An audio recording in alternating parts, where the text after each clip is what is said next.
오늘 안건은 차별금지법인데요. 또 특별한 게스트 한 분을 모셨습니다. 사실 참여정부 때부터 시작된 법안이에요. 모든 영역에서 무제한으로 이제 규제를 하는 건 아니고 가이드라인을 주는 거죠. 법에서 어떤 차별 행위를 규제하고 있는지 보여주는 거기 때문에 그래서 이제 차별금지법이 제정이 되어야 된다. 그러니까 이 차별금지법은 모두에게 해당되는 법률이다. 이것은 당신에게도 직접적으로 해당되는 법률이다.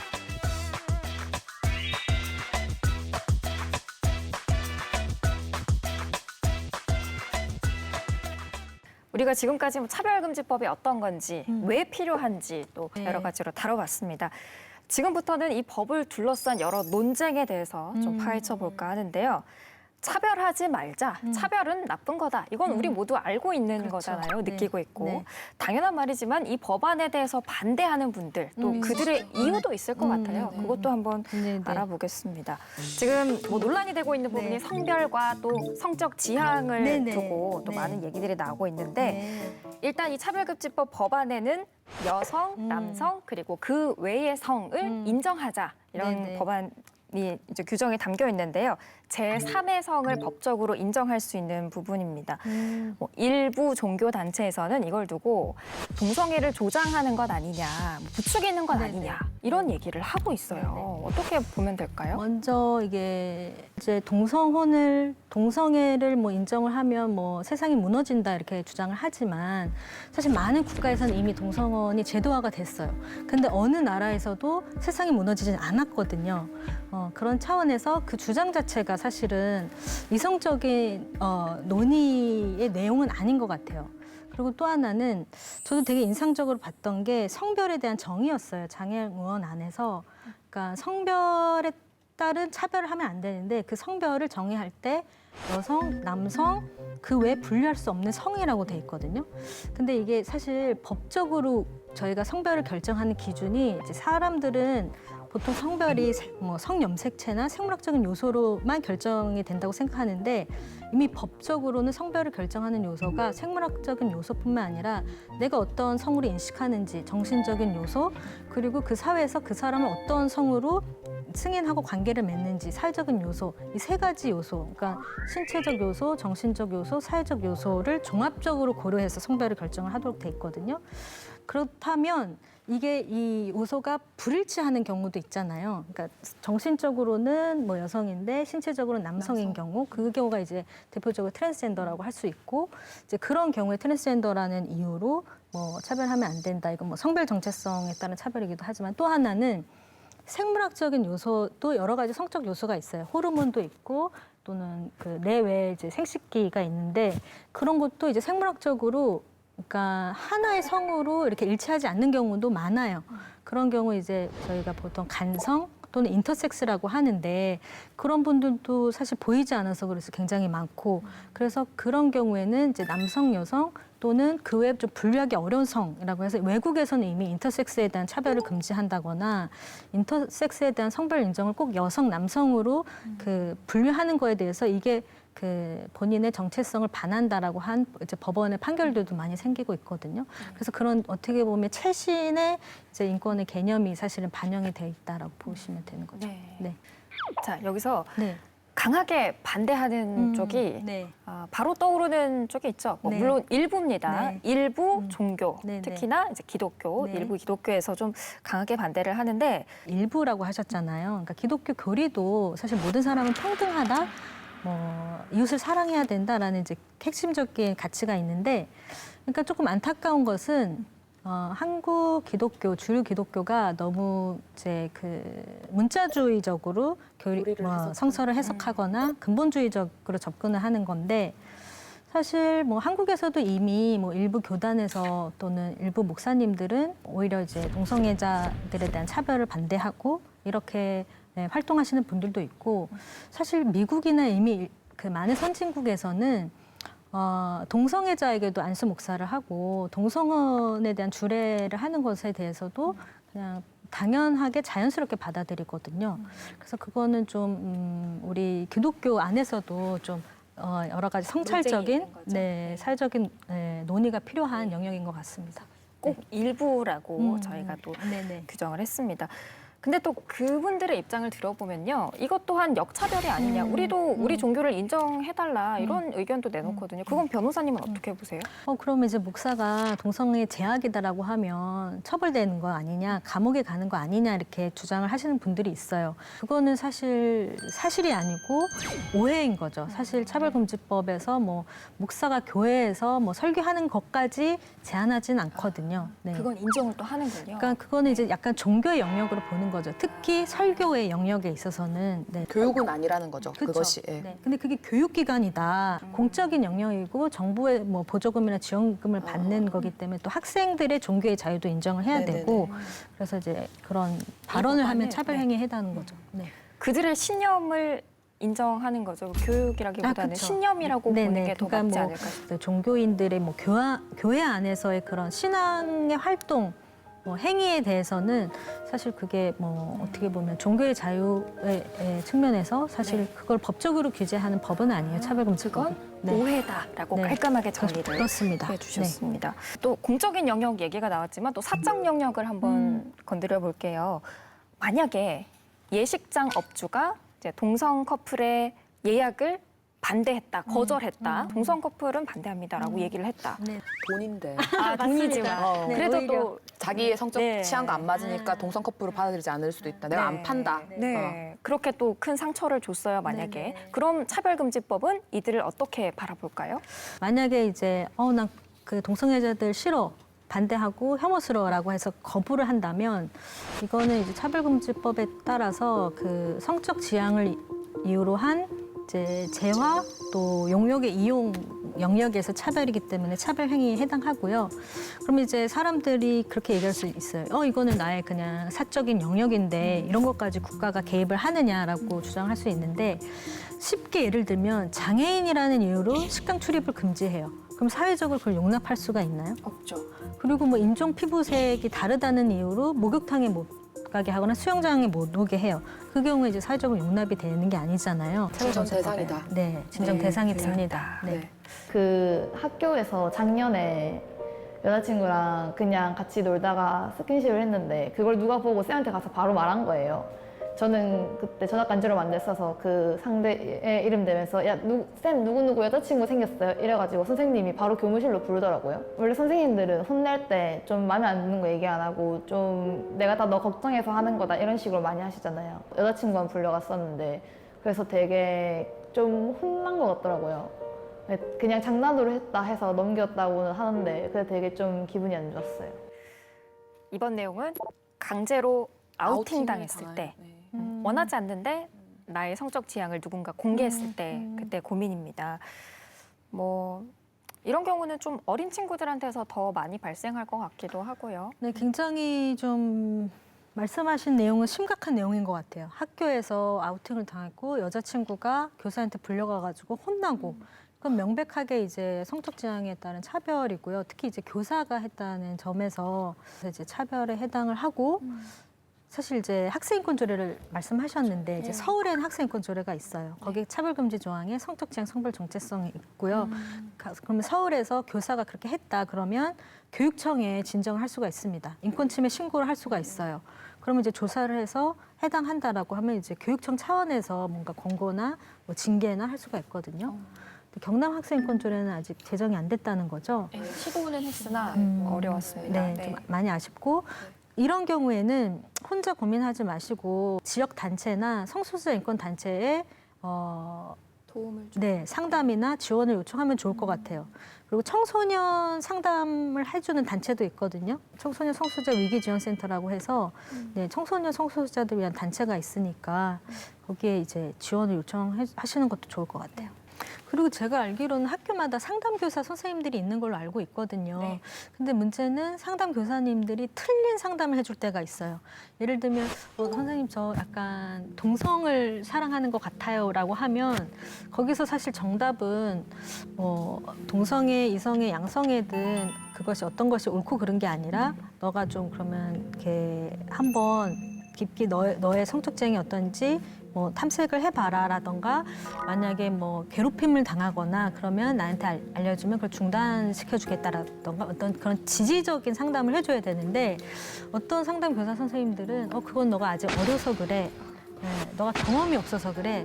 라고 해서 좀 이렇게 예를 들면 뭐 약간 남성적인 여학생이라면 조금 더 여성스럽게 행동을 해봐, 여성스럽게 옷을 입어봐라는 잘못된 상담을 해주셔서 오히려 이제 상처를 받는 경우가 있거든요. 그래서 더 혼란스럽겠는데요. 네, 그래서 상담 교사에 대한 교육도 되게 중요한 것 같아요. 네. 또 학교에서뿐만 아니라 직장 안에서도 이런 차별받는 사례들이 종종 있죠. 많은 분들이 직장 내에서는 커밍아웃을 안 하거든요.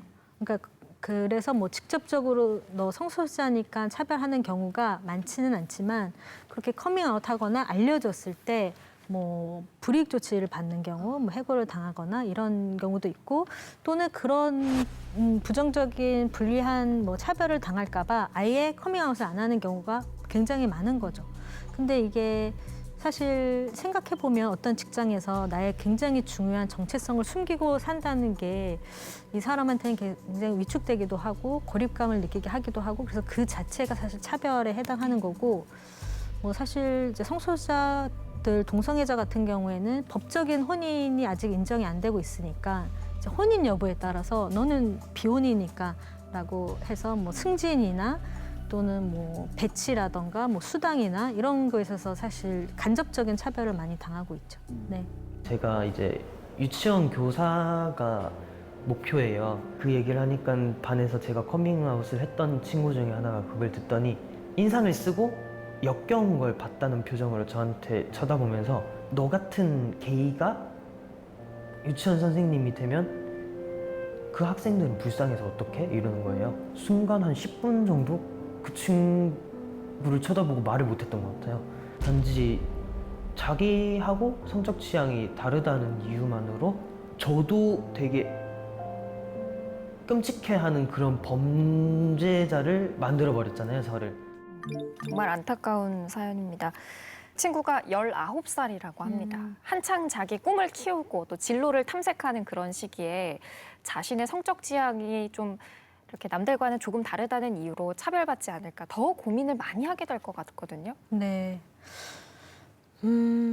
사실 굉장히 좀 착잡하네요. 이런 말을 해주고 싶어요. 그러니까 그 유치원 교사를 하려고 하는데 내가 게이라서 못하게 된다거나 하는 건 명백하게 차별이기 때문에 그런 경우에는 법적으로 당연히 다툴 수가 있고 구제를 받을 수가 있다고 생각을 합니다. 그래서 만약 그런 과정에서 어떤 차별을 받았다라고 하면 저희 공감에 사건 의뢰를 해주시면 저희가 법적인 지원을 해드리겠습니다. 네. 저는 또 걱정되는 게 이 친구들이 이런 얘기를 살면서 많이 듣게 될 거 아니에요, 어쩌면. 근데 성적 지향을 드러내는 걸 더 많이 두려워하고 위축되지 않을까 싶은데 아마 한국에서 살면서도 굉장히 무수한 성소수자들이 그 관계를 맺고 지나쳤을 거예요. 뭐 가족 중에도 또는 뭐 학교 뭐 친구 중에도 또 직장 동료 중에서도 당연히 있을 건데 그냥 이런 상상 속의 괴물로 동성애자를 인식하는 게 아니라 내 친구, 내 지인이라고 하면서 당연히 그 편견도 줄어들 거거든요. 그렇기 때문에 중요한 건 학교에서 또는 직장에서 사회적으로 커밍아웃을 할 수 있는 환경을 만들어줘야 되는 거예요. 안전하고 신뢰할 만한 그런 안전한 공간. 근데 거기서 굉장히 중요한 게 사회적인 규범이죠. 차별금지법. 이 굉장히 중요하고 그래서 이제 정치 지도자의 메시지가 되게 중요한 거예요. 본인이 동성애를 혐오하고 차별적인 표현을 하는 것은 사회적으로 용인이 되는 게 아니라 사회적으로 거부를 당하는 행위다라고 메시지를 계속 주고 그러면 이제 안전한 환경이 되고 그럼 커밍아웃을 한 사람이 많이 늘어나고 그럼 이게 선순환으로 편견이 해소가 되는 거죠. 그래서 지금 커밍아웃을 못하고 이렇게 고립된 상태에 있는 분들에게 뭐 당장 위험을 감수하고 커밍아웃을 하라고 하기보다는 아까도 말씀드렸지만 안전한 공간을 많이 만들고 안전하고 신뢰할 만한 관계를 많이 만들고 뭐 그런 사람들한테 조금 용기 내서 이제 사적으로 커밍아웃을 하고 지지를 받고 좀 이렇게 단계적으로 가면 좋을 것 같아요. 네.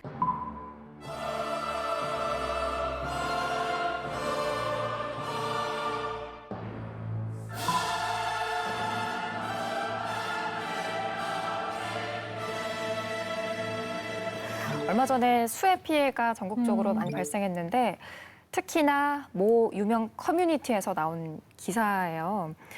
그 호남 지역을 보고 오뎅탕이다, 미숫가루다, 의도적으로 차별적인 발언들도 혐오적인 발언들 내놓았었는데 많은 분들이 차별금지법이 들어온다고 해서 이런 말들이 사라질까라는 의문을 가지기도 합니다. 어떻게 보세요? 정말 저도 이해가 안 가요. 그거는 약간 인간으로서의 그런 예의가 아닌 것 같고 그런 비극에 대해서 그렇게 조롱하듯이 하는 얘기. 그러니까 차별금지법이 제정이 된다고 해서 당장 그런 발언들이 없어지진 않겠지만 그러니까 차별금지법이 제정이 된다면 저는 사실 이게 2007년부터 제정하기 위해서 노력했던 법인데 이게 제정이 됐다는 것은 그만큼 우리가 이제 차별에 대한 인식이 굉장히 이해의 수준이 높아졌다.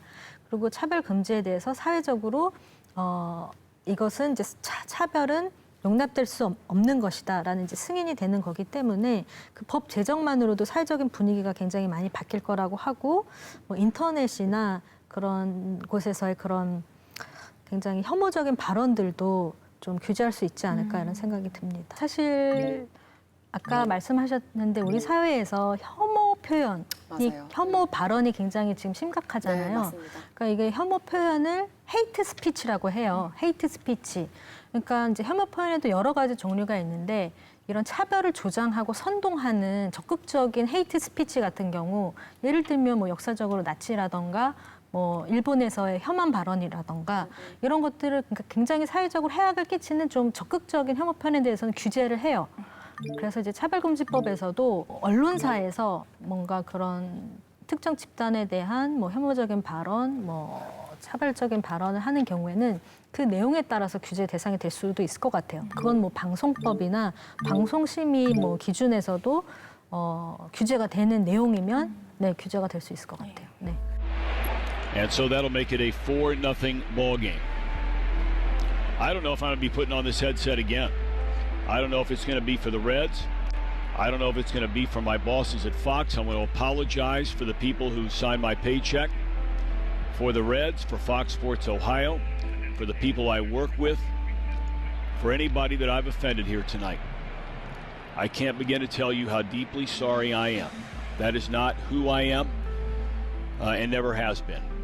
And I'd like to think maybe I could have some people that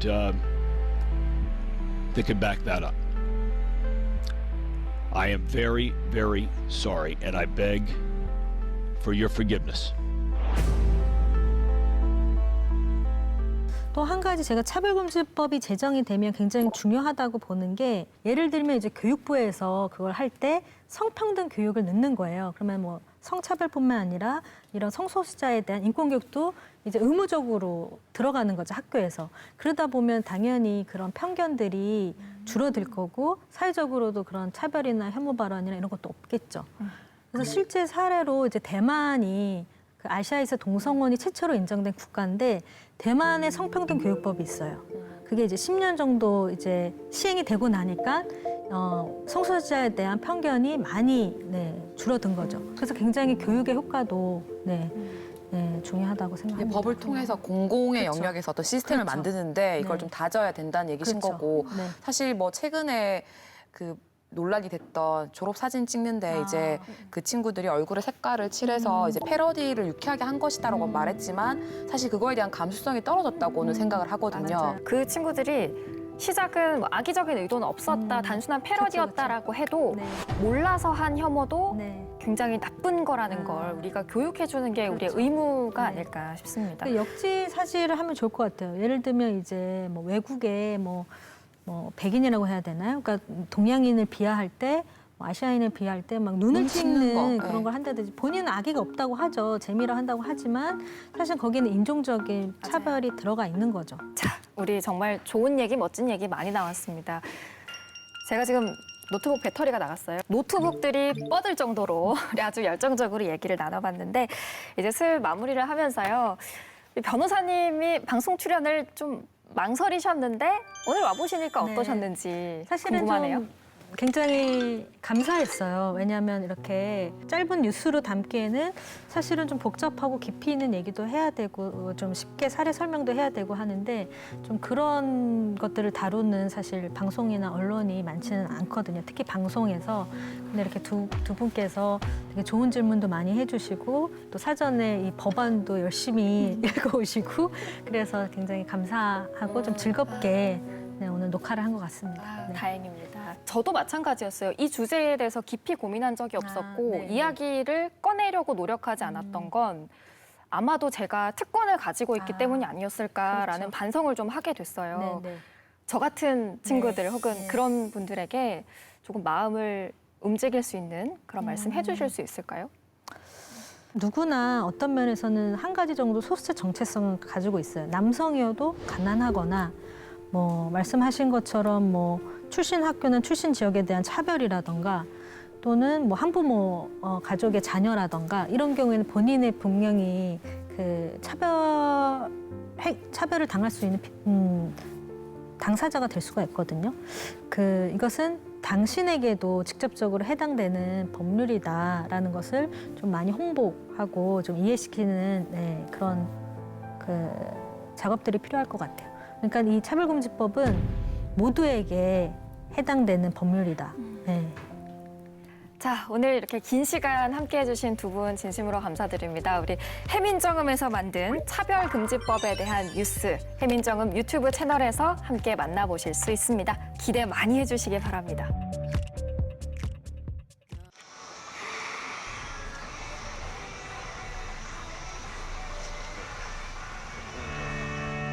저는 되게 그냥 간단하고 단순하게 딱 게이. 저는 일단 양성애자예요.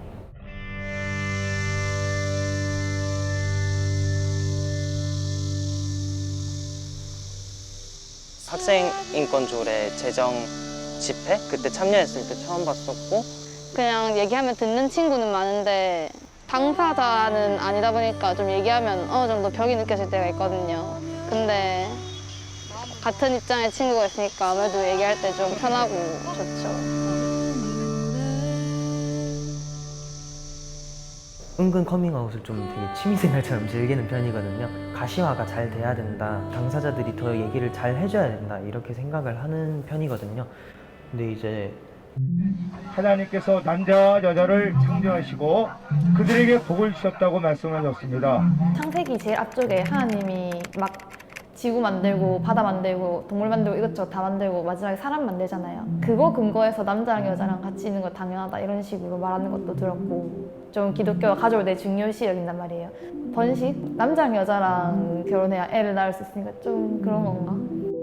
아이들이 어떤 가치관을 갖고 살게 되고 결국은 이 대한민국의 자손이 끊어진다는 얘기 아니에요. 잘못 생각하고 가는 상태는 망하게 되어지는 것을 저들이 깨닫게 하여 주옵소서. 내 이웃을 사랑하라. 함부로 단죄하지 말라. 너희들 중에 죄 없는 자 먼저 돌을 던져라. 동성애가 죄라고 함부로 단죄하고 내 이웃을 안 사랑하는 게 아닌가. 사회문화나 이런 책들 보면은 여러 소수자에 대한 문제를 언급을 하면서 중간에 잠깐 성소수자라는 사람들이 존재한다. 그게 끝이거든요. 그런 사람들은 소수니까 우리 주변에는 없겠지. 특히 지방에서는 특히 더 그런 것 같더라고요. 성소수자는 어디에나 있잖아요. 그 당사자들이 난 이런 사람이다 말을 못하는 이유가 그 혐오와 그런 물리적이든 정신적이든 폭력이 존재하잖아요.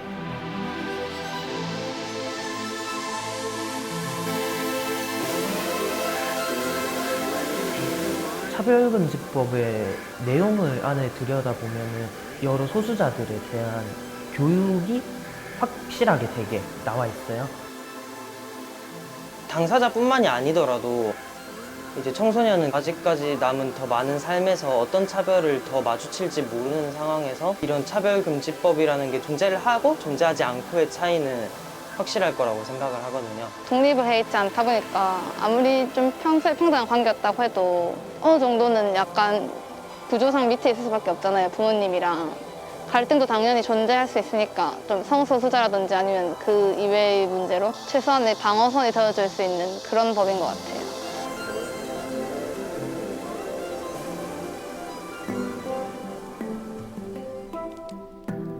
막 안 된 당일날에 그 근처 농성장에 있었는데 안 됐다는 소식 딱 들으니까 막 찬송가 틀고 되게 좋아하시고 의원들이랑 악수하시더라고요.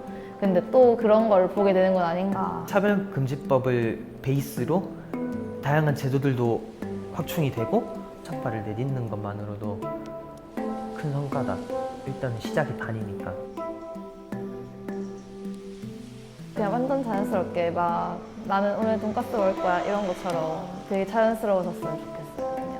존재하지 않는 것처럼 대하는 그런 사람들이 있다고 해서 삶에 자책을 하지 않았으면 좋겠어요. 그만큼 더 힘을 내고 더 같이 노력하면서 더 행복하게 웃으면서 살았으면 좋겠어요.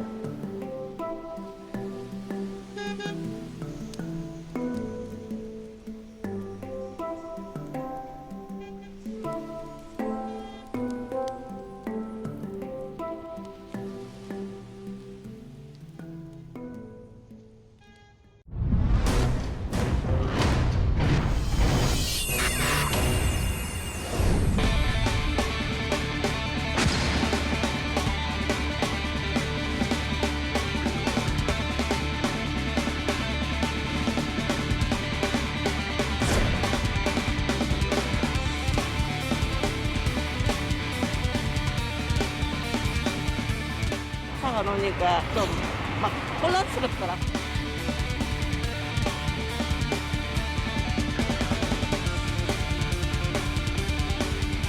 적자가 발생하지만 시에서 전혀 지원해주지 않고 어마어마한 수익은 취하고 싶고 적자 나는 데서는 시에서 완벽하게 메꿔주고 세상에 그런 사업이 어디 있습니까?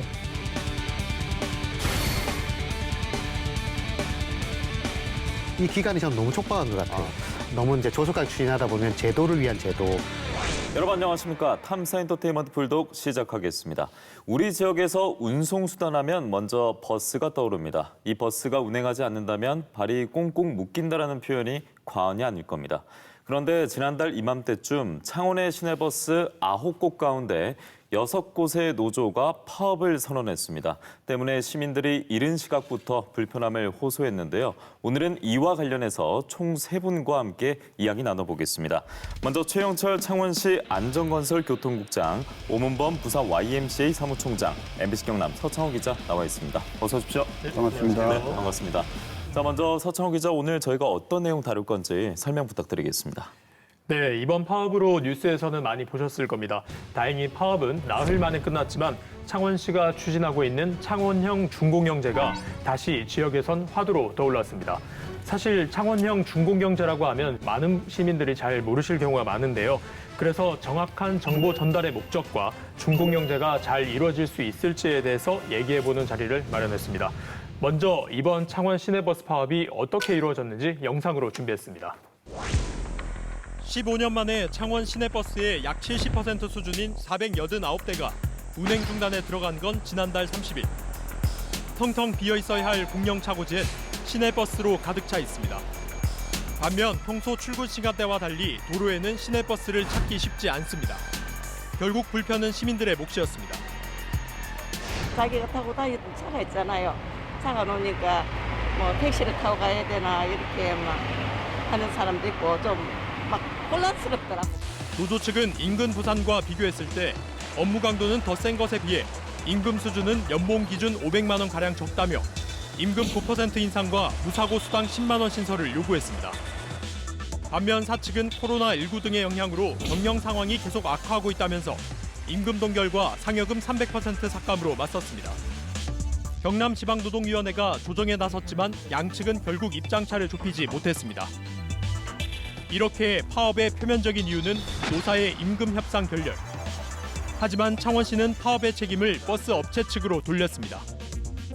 내년 상반기 준공영제 시행을 추진 중인 창원시가 올해부터 수익이 나는 간선 노선의 초과 이윤을 보장해주지 않는 방향으로 재정 지원 방식을 바꾸는 이른바 통합산정제를 시행하자 업체 측이 반발해 파업을 유도했다는 겁니다.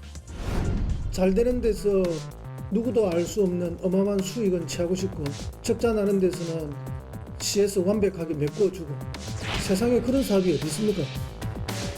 기본적으로 자본주의 사회에서 어떤 리스크도 없는 그런 사업이 어디 있습니까? 그러나 이제 여기서 적정 요인이라는 건 저희들이 마음대로 정하는 게 아니고요.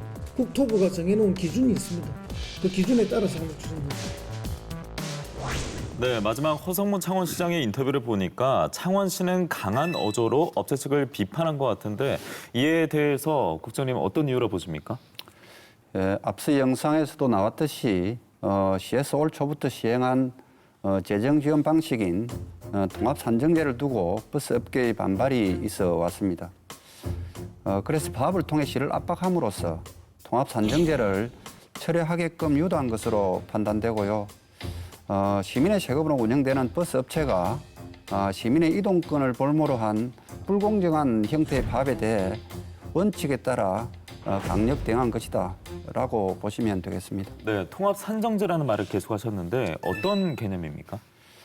예, 우리 시에는 136개의 이 버스 노선이 있습니다.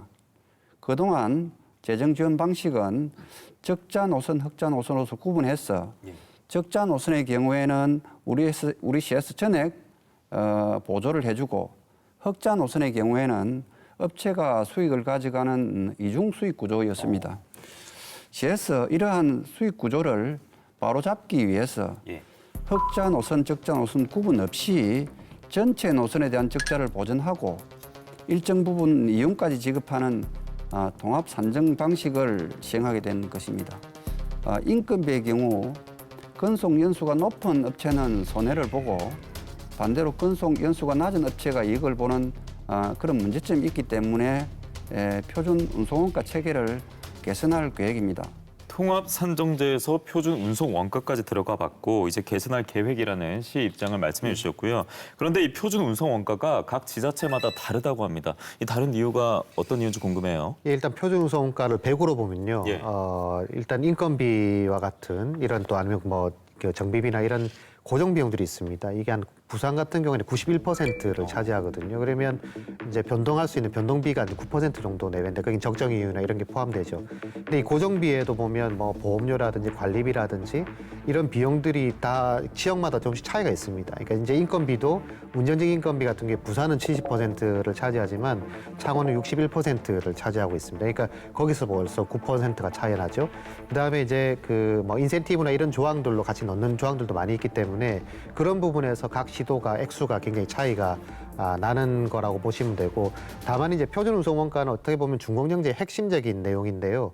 이게 과소평가가 되게 되면 재정을 줄일 수는 있겠지만 서비스의 질이 떨어지는 문제가 발생할 수 있고 반대로 얘기하면 과대평가됐을 경우에는 지자체의 재정 부담이 커지는 부분들이 있습니다. 네, 초반부터 여러 개념을 정리해드리고 수치와 조항까지 등장하다 보니까 참 쉽지 않은 문제다라는 생각이 드는데 중공영제 시행에 관해서 시와 그리고 업체 간의 갈등은 계속되고 있습니다.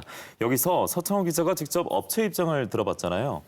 네, 파업 이전과 이후에 업체 측을 만나보면 늘 조심스러워했습니다. 때문에 인터뷰가 좀 쉽지 않은 부분이 있었는데 만나보니 업체 측도 할 말이 많아 보였습니다. 양측의 입장을 들어봐야 하는 건 당연하고 무엇보다 시가 중공영제를 시행하기 위해선 재산권을 가진 업체와의 협력이 중요한 부분인데요. 그래서 이들의 목소리를 직접 들어봤습니다. 파업이 끝난 이후에도 업체 측이 여전히 반발하고 있는 통합산정제. 먼저 법에도 없는 통합산정제를 왜 합의 없이 시행했냐고 주장합니다. 운수업체와의 법적인 계약이나 협의 없이 일방적으로 추진하기 때문에 운송원가나 운영상 보전받을 수 있는 제도가 아닙니다. 우리는 중공영제를 통한 시내버스의 구조 변화를 원하고 있습니다. 그러면서 통합산정제 탓에 경영이 어려워지는 건 당연하다고 말합니다. 지난해 운송수입금 현황을 보면 수익 노선 26개의 수입은 한 대당 67만 2천여 원. 통합 산정제를 적용하면 이 수입금에서 약 8만 원 정도를 못 받게 되다 보니 단순 계산을 해보면 매년 70억 원의 적자가 난다는 겁니다. 여기에다 해마다 승객이 줄다 보니 수익 노선 중에도 적자 노선이 다수 있는 데다 업체 6곳이 자본 잠식 상황이기 때문에 땅 짚고 헤엄치기라는 시의 주장에 동의할 수 없다는 게 이들의 입장입니다. 시에서 적자 노선에 대하여 정부 지원한다고 하지만 우리 업체가 신청하여 운행하는 노선 26개 중 11개 노선에 대하여는 적자가 발생하지만 시에서 전혀 지원해주지 않고 업체 스스로 해결하고 있습니다. 이렇다 보니 업체 측은 중공영제가 결국 업체의 구조조정을 뜻하는 게 아니냐는 겁니다. 네, 업체 측에서는 통합 산정제가 시행이 되고 적용이 된다면 경영은 어려워지고 구조조정을 의미하는 거다 이렇게 해석을 하고 있는데 이에 관해서 국장님이 답변을 좀 해주셔야겠습니다. 우리 시에서는 비지원 노선인 흑자 노선의 경우 업체에서 자료를 제출하지 않아 정확한 수입이 얼마인지를 알 수가 없습니다. 시민의 세금으로 버스 업체 운행 손실에 대한 재정 지원을 하면서 업체의 수입을 알 수 없다는 것은 말이 안 된다고 생각을 하고요. 통산제는 시내버스 업체의 운행 손실을 보전하고 기본 이윤까지 지급하는 제도로서 어떠한 외부 환경에도 안정적인 운행 여건을 보장하는 합리적인 제도입니다. 통산제의 합리성은 올 1월부터 예기치 않던 코로나19로 버스 이용 승객이 절반 이상 줄어든 상황에도 안정적인 운행을 할 수 있는 재정 지원 체계라는 것이 이미 증명이 되었습니다. 사실 이제 제가 이제 창원시 상황을 보게 되면 조금 신뢰가 서로 양쪽에 없다 이런 생각이 좀 들어요. 근데 이제 부산시의 예를 들자면 초기에 이제 중공영제가 도입될 당시에 업체 측에서의 노력도 굉장히 중요한 부분입니다. 그러니까 당시에 한 100여 대를 스스로 자진 감찰을 해서 이 제도가 도입될 수 있도록 자기 희생을 좀 보여준 부분들이 있습니다. 그러니까 업체 입장에서는 자기들의 요구가 많겠습니다만 그런 요구만 가지고는 사실 시민적 신뢰를 얻는 게 쉽지가 않기 때문에 그런 부분에서 어느 정도의 자기 희생도 필요한 것이고 그 희생 속에 이제 요구할 수 있는 조항들을 요구를 해야 정당성 얻을 수 있다라고 하는 것도 뭐 좀 한번 생각을 해봐야 될 부분이 아니겠나 이렇게 생각이 됩니다. 예, 내년 3월에 시행 예정인 창원형 중공영제를 앞두고 저희가 얘기를 나누고 있는데 총장님의 부산 사례 얘기를 들어다 보니까 이제 시와 업체 간에 어느 정도의 화합도 필요하지 않나라는 생각이 들거든요. 그러면 지금부터 창원형 중공영제는 무엇인지 조금 더 깊숙하게 들여다보도록 하겠습니다. 어떤 겁니까? 창원형 중공영제의 핵심은 기존 중공영제의 문제점들을 개선하는 데 있습니다. 네. 먼저 재정지원금에 대한 효율적이고 투명한 관리 체계를 마련할 것이고요. 주요 정보를 투명하게 공개하고 부정행위에 대해서는 강력 제재할 것입니다. 또 중공영제 시행 이후에는 성과이윤의 비중을 늘려서 경영 여건이 개선되는 서비스 경쟁 체제로 전환할 계획이고요. 마지막으로 우리 시에서 추진 중인 BRT와 연계하는 시내버스 노선 전면 개편을 실시해서 탑승자는 버스 대기 시간이 짧아지고 또 운수 종사자는 휴게 시간을 보장받도록 할 것입니다. 네, 이 창원시 중공영제 시행에 관한 청사진을 최영천 국장을 통해서 들어봤는데요. 뭐 다른 시각도 있을 것 같습니다. 특히 창원시 시내버스 중공영제 추진 자문회의에 참석한 또 경험이 있는 오문범 총장께서는 구조적 문제점이 좀 보였을 것 같아요. 어땠습니까? 일단 창원시가 추진하고 있는 중공영제가 모양은 상당히 이뻐요. 그러니까 예를 들자면 좋은 취지의 내용들이 다 담겨져 있고 또 부산시가 작년 했던 혁신안의 내용들이 상당 부분 반영돼 있는 그런 제도라고 볼 수 있습니다. 그렇게만 보면 굉장히 좀 좋은 제도다 이런 느낌이 들지만 거기에 이제 노선 입찰제라든지 또 뭐 공영제 일부 공영제 뭐 미래적인 얘기입니다만 그런 추진이라든지 통합 산정제 지금 논란되고 있는 이런 내용들이 사실은 중공영제는 수익권 공동 관리형이 우리나라가 거의 도입하고 있는 거거든요. 그게 일종의 통합 산정제입니다. 그러니까 그게 이제 수익권 공동 관리형인데 일단 그게 제도화되지 않은 상태에서 추진되다 보니까 여러 가지 논란이 있는 거고 결국 중공영제가 도입되면 인식들이 재정이 계속 늘어난다, 재정 부담이 늘어난다라고 하는 거거든요. 네, 뭐 결국에는 이 교통 목지로 재정 지원을 하든지 아니면 수익자 부담 원칙을 적용해 뭐 요금 인상을 하든지 결국 시가 이제 과제를 안고 있는 셈입니다. 하지만 요금 조정은 이제 쉽지 않은 부분입니다. 제가 이제 부산시를 한번 살펴봤더니 중공영제를 이제 도입한 후 13년 동안 요금 인상은 딱 2번 있었습니다. 네. 가장 최근에 이뤄진 게 2013년이었고요. 서울 같은 경우에는 16년 동안 4차례에 그쳤습니다. 여러 가지 요인이 있겠지만 전문가들은 아무래도 선출직의 입장에서 시민들에게 부담을 줄 수 있는 요금 인상을 이제 쉽지 않다고 보고 있습니다. 문제는 역시 예산, 그러니까 이제 세금입니다. 인근 부산시의 고민도 바로 이 지점인데 현재 어떤 상황인지 취재해봤습니다. 지난 2007년 중공영제를 도입한 부산시. 시내버스 경영을 민간에 맡긴다면 돈 안 되는 노선이 없어질 수 있어 시민들에게 불편을 줄 수 있다는 우려에서입니다. 이전에는 버스가 잘 다니지 않았던 부산 강서구나 기장군 등 서비스 지역을 확대하면서 시민들의 접근성은 좋아졌습니다. 시민들의 이동권 보장을 위한 교통복지가 실현된 셈입니다. 그렇다면 문제점은 없을까? 지난해 부산 시내버스 업체 33곳이 요금을 통해 거둘 수 있는 수익인 수송 분담률을 살펴봤습니다. 5년 전보다 1.4% 줄어든 19.2%로 중공영제 도입 이후 계속 줄고 있습니다. 수송 분담률이 1% 떨어지면 120억 원의 요금 수익이 줄어드는 것으로 추산됩니다. 부산 같은 경우에는 인구가 계속적으로 좀 더 감소하는 게 이제 그 추세가 있고요. 또 이제 도시철도라든지 이런 이제 대중교통망이 점점 이제 구축되다 보니 그런 부분에서 이제 그 승객이 이제 감소되는 이제 그런 부분도 같이 이제 기인됐다고. 결국 업체의 수익이 떨어지면서 자연스레 운송 적자가 늘어나고 있는 상황. 그렇다 보니 부산시는 업체들의 적자를 시 예산인 재정지원금을 통해 메워주고 있는데 올해까지 부족 재원의 누계액이 3천억 원에 달하는 것으로 예상됐습니다. 재정지원금의 70%인 인건비가 매년 증가하다 보니 이를 감당하지 못하는 겁니다. 결국 대안은 요금 인상이지만 이조차도 쉽지 않습니다. 근데 이 요금 인상이라는 것은 서민 경제에 미치는 영향도 클 뿐만 아니라 이 선출직인 지방자치단체장으로서는 좀 받아들이기 힘든 부분이 있죠. 이게 이제 시민들의 표와 연결이 되기 때문에 버스 중공영제를 시행하더라도 버스 요금 인상들을 같이 하기는 좀 한계가 있다고 생각이 듭니다. 때문에 부산시는 어떻게 해서든 고정비를 줄여보려는 노력을 하고 있습니다. 업체에서 이제 아껴 쓰고 또 이제 절감할 수 있는 부분을 또 이제 평가를 합니다. 평가를 해가지고 그 부분에서 이제 일정 부분은 이제 그 업체에 인센티브로 주고 연료비 이제 절감을 위해 가지고 이제 이 전기 버스라든지 또 수소 버스. 네, 중공영제를 시작한 인근 지역 부산에 다녀왔습니다.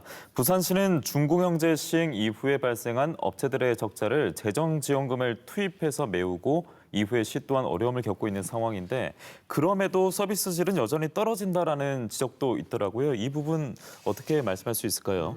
시민들이 이제 기대 수준이라는 게 있죠. 서비스에 대한 기대 수준. 그래서 이건 당연한 거고 이 이상의 어떤 서비스를 해줘야 되는 거 아니냐 이렇게 하다 보니까 부산시 같은 경우에 이제 공공 와이파이를 버스 정류장부터 버스 안에까지 다 이렇게 제공을 하고 있고 또 이제 친환경 버스 수단이라고 하죠. 이제 조금 대형 버스 또 수소 버스, 전기 버스 이런 것들을 도입하면 거기에 따른 또 유지 비용이 또 많이 들게 됩니다. 그리고 이번 코로나 사태 같은 경우에 또 에어컨을 다 청소를 한다든지 이런 서비스를 다 제공하기 때문에 그런 부분들이 이제 추가 비용이 많이 드는 것이죠. 그러니까 재정 부담이 굉장히 늘고 액수도 그만큼 커질 수밖에 없는 그런 구조를 안고 있는 건데 앞서도 말씀드린 것처럼 이건 둘 중에 하나를 해야 됩니다. 그러니까 시 재정을 투입하든지 아니면 다른 재원을 마련해야 되는데 그 중에 하나가 요금 인상이잖아요. 근데 요금 인상을 하지 않고 있기 때문에 뭐 당연히 그거는 시가 재정의 부담이 늘어날 수밖에 없는 구조를 가지고 있는 것이죠. 여기에다 이제 부산시의 경우에는 일부 업체들이 이제 도덕적 해이, 뭐 예를 들면 업체 대표가 자신의 뭐 친인척과 뭐 가해교사, 개인 운전기사들의 이름 등을 지원 대상 명단에 올려가지고 재정 지원금을 뭐 빼먹는 등 뭐 이런 문제들이 있었는데요. 그렇다 보니 뭐 과도한 재정 지원에 따른 부정적인 여론이 확산될 수밖에 없었습니다. 이 같은 투명성 문제가 제기되면서 현재는 회계 공유 시스템 구축을 위한 용역을 이제 진행 중이고 있다고 하고요. 그리고 업체들의 내부적인 노력을 유도하기 위해서 인센티브 도입 등을 하고 있는 상황입니다. 네, 참 어찌됐든 뭐 예산과 그리고 앞서 돈 얘기도 나왔는데 재정 문제가 구조적인 문제점을 유발하고 있는 것 같습니다. 앞서 부산시 사례를 살펴보니까 재정 지원금의 인건비 비중이 상당했습니다. 이 기존에는 임금 협상이 노사의 문제였다면 중공영제를 도입하게 되면 노와 정의 문제로 이어질 수 있는데 장기적으로 본다면 시의 입장에서는 좀 부담이 되지 않을까 싶은데요. 예, 시민들의 서비스가 개선됐다고 느끼려면 운수 종사자 처우가 개선돼야 합니다. 우리 시에서도 충분히 공감하고 있는 내용이고요. 하지만 지난 한 해 버스업체에서 운전직 인건비로 지출한 금액이 860억 원 가량입니다.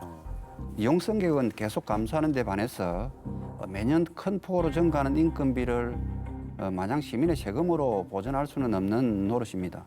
때문에 계속해서 증가하는 비용을 관리하기 위해 보조금 총량제 같은 제도가 필요하다라고 생각합니다. 예, 시의 입장을 들어봤는데 또 앞서 그 전의 이야기로 돌아가 보면요. 창원보다는 인근 지역 부산의 시내버스 업체가 업무 강도는 낮고 또 임금은 높다 이런 얘기를 들었는데 그렇다면 인력이 유출되지 않을까 싶거든요. 네, 말씀해 주셨던 것처럼 지난달 말에 이제 버스 파업과 관련해서 제가 이제 경남지방노동위원회에 이제 취재를 나갔을 때 당시 이제 시내버스 노조 이제 의장에 따르면 인근 이제 부산과 비교했을 때 연봉 기준으로 한 500만 원에서 최대한 700만 원 정도까지 이제 차이가 난다고 합니다. 때문에 뭐 창원이나 마산은 이제 부산에서 좀 멀기 때문에 상대적으로 적은데 진해 같은 경우에는 실제로 뭐 이직하는 경우가 많다고 하는데요. 그래서 이제 중공영제 시행 후에 노동자들의 처우 개선에 대한 목소리가 높아질 수밖에 없는 상황일 거고 실제로 이제 기대도 많이 하고 있습니다. 네. 저는 그런 생각이 들더라고요. 그러니까 창원시의 그 이제 재정 투입 대비 굉장히 큰 효과를 기대하고 있다. 이런 생각이 좀 들거든요. 그러니까 이제 타 시도에서는 수년간 누적돼 있는 어떤 경험치, 또 거기서 어떤 파생되는 여러 가지 현상들 이런 것들을 극복하는 그런 경험을 가지고 이제 해왔던 것을 창원시는 어떻게 보면 제가 볼 때 약간 이론적으로 놔두고 그걸 한꺼번에 해결하겠다라고 하는 취지가 강한 것 같아서 조금 이상적인 거 아닌가 하는 생각도 들었습니다. 어차피 업체와 협상도 해야 되고 이런 과정이라고 한다면 저는 차라리 시민들이 납득할 수 있는 아까 총량제 얘기도 하셨는데 시민들이 납득할 수 있는 어떤 재정 규모나 상황들 이런 것들을 좀 만들어내고 거기에 대한 타당성 조사나 이런 것들을 한 다음에 인력 관리나 이런 부분들에 대해서도 업체랑 협의를 해서 적정 규모가 어느 정도인지 그래서 실제 운영했을 때의 재정 비용이 얼마만큼 나갈 것인지 어떤 부분 줄일 수 있을 것인지 이런 것들을 좀 다 갖도록 고민한 다음에 제도를 좀 추진하는 것이 좀 옳지 않나 이런 생각도 듭니다. 예, 그럼에도 여러 가지 한계점이 미리 노출이 되고 있고 일각에서 말이 전해지고 있는데 창원시가 특히 주도적으로 진행하고 있는 중공영제이기 때문에 또 다른 이야기들이 계속 솔솔 나오지 않을까 싶은데요. 이에 대해서도 추가적으로 말씀 좀 부탁드리겠습니다. 중공영제 도입을 위해서는 표준 운송원가라든지 표준 경영 모델 또 업체 재무구조 개선 등에 대해서 사측과 충분한 논의와 또 협약이 이루어져야만 가능한 일입니다. 따라서 앞으로 노사정 실무협의체 운영을 통해서 충분한 논의와 협력을 지속해 나갈 그런 계획입니다. 네. 저는 일단 창원시가 행정주도의 형태의 지금 중공영제 도입을 추진하고 있지 않습니까? 그러다 보니까 그런 가운데에 이제 뭐 시장님 인터뷰도 봤습니다만 업체에 대한 어떤 좀 이렇게 얘기들 하시는 것들이 자칫 잘못하면 지역사회 불신 같은 게 만들어질 가능성도 있다고 봅니다. 그러니까 어차피 운영은 버스 업체가 해야 되는 상황이라고 한다면 저는 조금 뭐 파트너로서의 어떤 공공성 확보나 이런 것들을 위해서 좀 인정하고 얘기를 하는 것이 좋지 않겠나. 뭐 인정을 안 하는 건 아니겠습니다만. 그리고 이제 내년 3월로 예정돼 있지 않습니까? 근데 이 기간이 저는 너무 촉박한 것 같아요. 그러니까 부산시 같은 경우 2007년 5월 달에 도입이 됐는데 2년 전부터 매주 시 또 사측 그리고 시민사회 전문가들이 모여서 매주 회의를 했었습니다. 치열한 논의 과정을 거쳐가지고 2년 만에 이제 결과를 도출한 건데 너무 이제 조속하게 추진하다 보면 제도를 위한 제도로 갈 수 있다라고 하는 것들 그런 부분들이 있을 수 있기 때문에 조금 신중하게 접근을 하고 충분한 주변의 여론이나 이런 것들을 같이 반영하는 작업들이 반드시 있어야만 실수하지 않을 수 있다 이런 말씀도 드리고 싶네요. 예. 네. 다양하게 양보와 합의가 필요한 부분인데 참 이상적으로 시행되기가 어려움이 역시나 있어 보입니다. 중공영제 놓고 지자체들이 고심을 하고 있는데 그렇다면은 관련 조례나 법은 없을지 이 부분도 궁금합니다. 중공영제 관련법은 현재 이제 없는 상태인데요. 때문에 우선 노정이 협약을 잘 맺는 게 이제 중요하고 지침 등을 통해 논란의 여지를 없애는 게 이제 중요해 보입니다. 이게 정말 중요한 내용인데요. 왜냐하면 협약하고 이제 지침 만들고 조례로 가지 않습니까? 근데 이게 특히 협약과 지침 같은 경우에는 중공영제를 운영하는데 아주 핵심적인 내용들이 되는데 이게 이제 지금 담당자가 5년, 10년 뒤에도 담당자로 있는 게 아니잖아요. 그래서 그때 이제 사람들이 바뀌었을 때 이 문구를 어떻게 해석하느냐. 부산시도 그것 때문에 여러 가지 논란이 된 부분들이 있습니다. 그래서 그런 문구나 이런 것들이 해석 가능한 수준에서 최대한 좀 촘촘하게 만들어 놓는 게 굉장히 중요한 것 같고 오해될 만한 것들은 사실 안 하는 게 좋고요. 그 이후에 이제 조례를 정해서 어떤 법적 근거를 법이 없으니까 이제 법적 근거를 조례로 규정하는 절차를 가져가야 이후에 다음 세대가 이 제도에 대해서 잘 적응할 수 있는 기회가 될 수 있는 것이죠. 네, 끝으로 최 국장님도 한 말씀 부탁드리겠습니다. 예.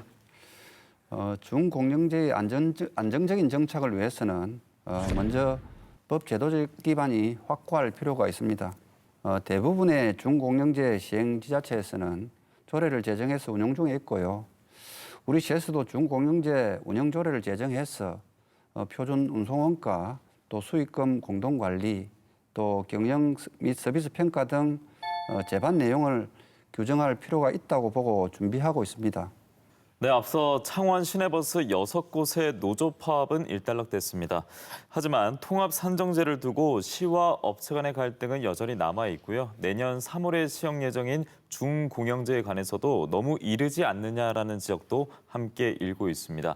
이렇게 산적해 있는 과제를 앞으로 창원시가 어떻게 해결해 나가는지 저희 탐사엔터테인먼트 불독이 유심히 지켜보도록 하겠습니다. 오늘 순서는 여기서 마치겠습니다. 함께해 주신 세 분 모두 고맙습니다. 네, 수고하셨습니다. 고생하셨습니다.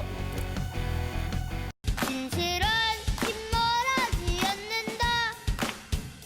우리는 포기하지 않는다. 어두운 빛을 이길 수 없다.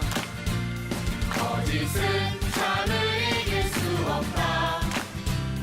진실은 침몰하지 않는다.